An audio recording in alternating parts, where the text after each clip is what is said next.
चलिए आज की कहानी शुरू करते हैं। दिनांक 10 फरवरी 2020, स्थान गांव मिठौली, थाना नौहझील, जिला मथुरा, उत्तर प्रदेश। समय रात 10 बजे।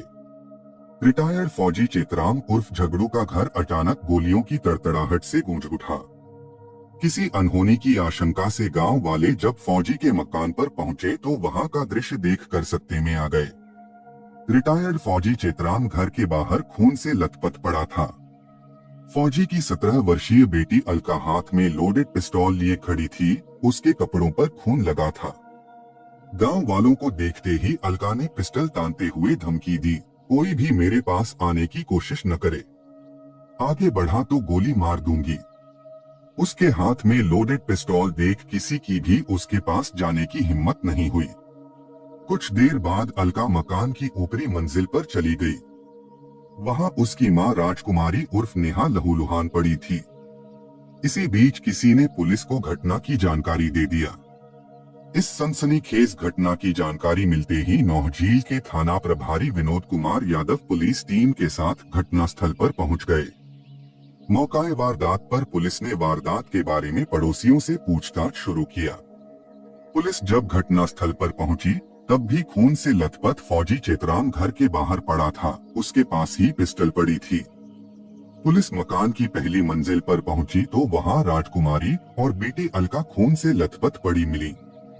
मामला एक फौजी परिवार का था, इसलिए पुलिस के उच्चाधिकारियों को भी अवगत करा दिया गया। खबर पाकर एसएसपी शलभ माथुर और सीओ मांट आलोक दुबे घटनास्थल पर पहुंच गए। साथ ही फोरेंसिक टीम भी आ गई। अधिकारियों ने घटनास्थल का निरीक्षण किया। फौजी के घर में पत्नी के अलावा एक बेटी व एक बेटा था।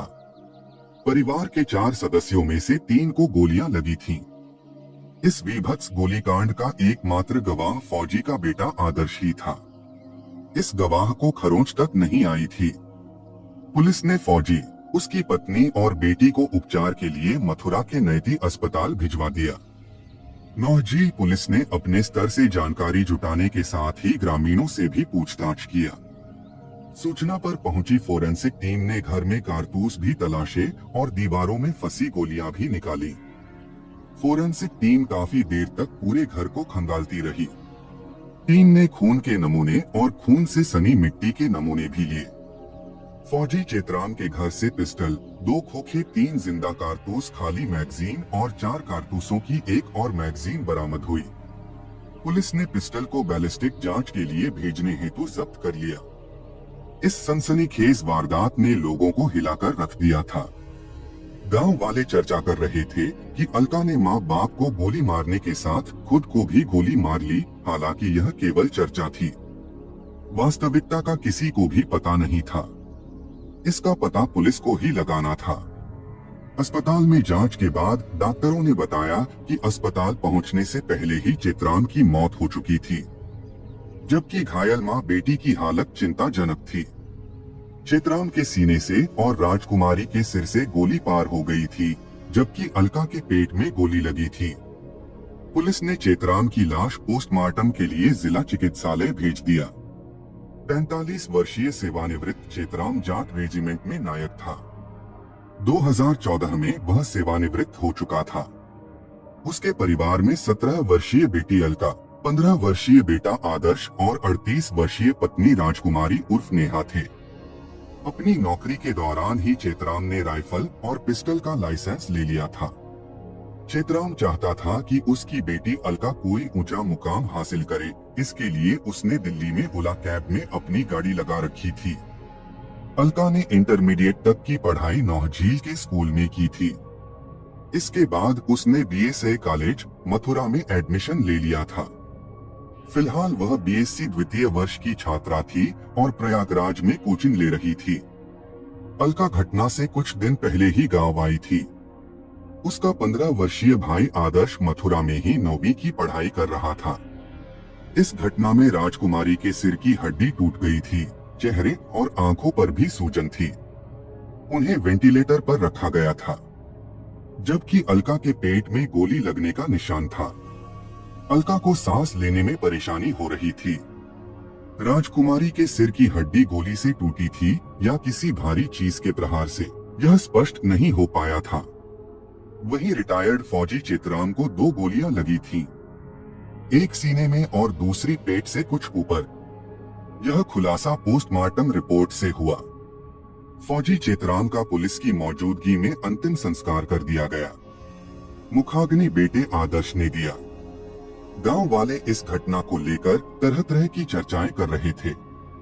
मंगलवार 11 फरवरी को चित्राम के छोटे भाई ओमवीर सिंह ने अपनी भतीजी अलका व उसके प्रेमी अंकित के खिलाफ हत्या के प्रयास और जान से मारने की धमकी देने के आरोप लगाते हुए मुकदमा दर्ज कराया। ओमवीर का कहना था कि अलका का गांव के ही युवक अंकित के साथ प्रेम प्रसंग चल रहा था। चित्राम इसका विरोध करता था। इसी के चलते अलका और उसके प्रेमी अंकित ने मिलकर यह कांड कर डाला। ओमवीर सिंह की तहरीर में यह बात भी शामिल थी कि गोलीकांड के बाद अंकित को उसने भाई के घर से निकलते देखा था। इसके बाद वह अंदर गए तो अलका ने कहा, मेरे और अंकित के बीच में जो भी आएगा उसे छोड़ूंगी नहीं। आखिर ऐसा क्या हुआ था कि मां और पिता को गोली लगने के साथ साथ बेटी भी घायल हो गई थी। यह बात अभी साफ नहीं थी कि आखिर गोली किसने चलाई। इस मामले में सभी बिंदुओं की गहन पड़ताल की गई।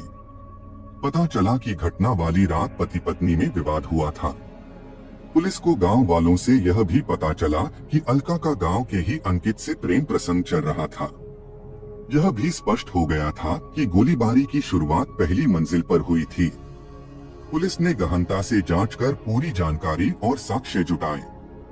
तथ्यों पर आधारित इस घटनाक्रम की जो कहानी सामने आई वह इस प्रकार थी।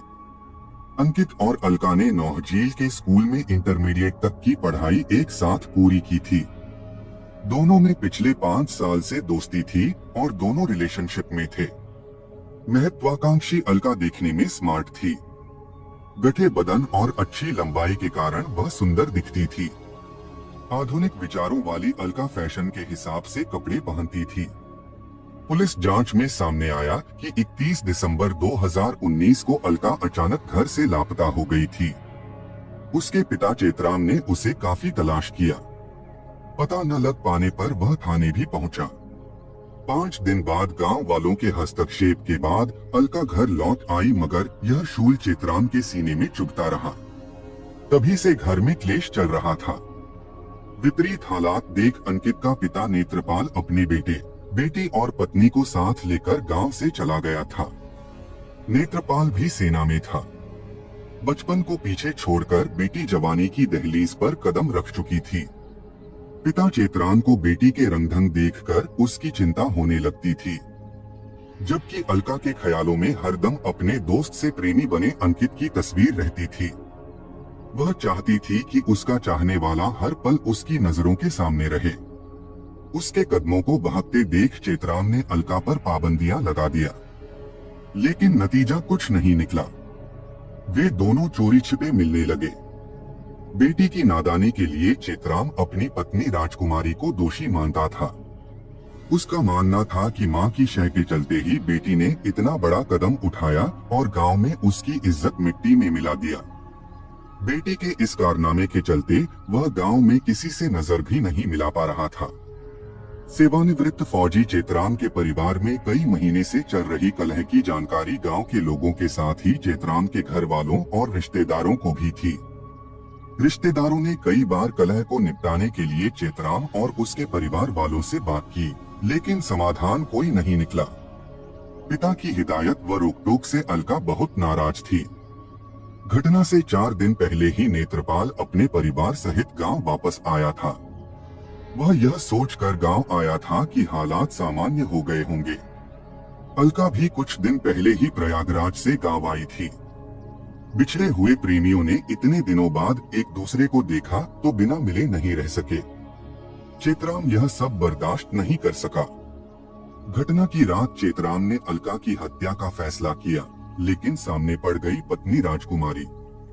उसने पत्नी पर ही गोली चला दी, जिससे वह घायल हो गई। बाद में उसने बेटी पर भी गोली चलाई, जो उसके पेट में लगी। पत्नी को गोली लगने के बाद चित्राम सुध-बुध खो बैठा।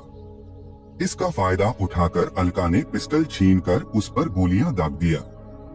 जान बचाने के लिए वह भागा और घर के बाहर जाकर गिर गया। एसएसपी शलभ माथुर ने प्रेस कॉन्फ्रेंस में बताया कि घटना वाली रात पुलिस को सूचना मिली थी कि गांव मिठौली में बेटी ने अपने पिता और मां को गोली मार दी है। इसी सूचना पर पुलिस गांव पहुंची थी, लेकिन जांच में पता चला कि फौजी की बेटी अलका ने सेल्फ डिफेंस में गोली चलाई थी। अलका ने अपने बयान में बताया कि उसके पिता ने पहले उस पर गोली चलाई थी। इस दौरान गोली बचाव में आई उसकी मां राजकुमारी को लग गई। मां के गिरते ही उसने दूसरी गोली उस पर चलाई जो उसके पेट से रगड़ती हुई निकल गई, जिससे वह घायल हो गई। जब पिता उसके भाई पर गोली चलाना चाहते थे, मैंने तेजी से झपट्टा मारकर पिता के हाथ से पिस्टल छीन ली और बचाव में उनके ऊपर गोली चला दिया। वह हम सबको मारना चाहते थे। उधर इस गोलीकांड में मृत फौजी की घायल पत्नी राजकुमारी जो वेंटिलेटर पर थी, उसने घटना के 29वें दिन 11 मार्च की रात नैती अस्पताल मथुरा में दम तोड़ दिया। मां की मौत से कुछ दिन पहले ही अलका के ठीक होने पर उसे अस्पताल से छुट्टी दे दी गई थी। आरोपी अंकित के खिलाफ पुलिस को पर्याप्त सबूत नहीं मिल सके। अलका और उसके भाई आदर्श से पूछताछ में अंकित का कोई जिक्र नहीं आया, जबकि गोली पिता द्वारा चलाए जाने की बात दोनों ने बताई। बयान लेने के बाद पुलिस ने अलका के घर वालों से उसे सुपुर्दगी में लेने को कहा, लेकिन किसी ने उसे लेने की हामी नहीं भरी। इस पर सिटी मजिस्ट्रेट ने अगले आदेश तक उसे नारी निकेतन भेज दिया। दुश्मन से जूझने का दमखम रखने वाला चेतराम अपने खून के साथ जीवन की जंग हार गया। बेटी की नादानी से पिता बुरी तरह टूट गया था। जब बेटी अलका अपने प्रेमी के साथ 5 दिनों तक गायब रही थी, चेतराम ने तभी से खाना छोड़कर शराब के नशे में डुबो दिया था। वह गहरे सदमे में था। कहानी को लास्ट तक सुनने के लिए आपका धन्यवाद।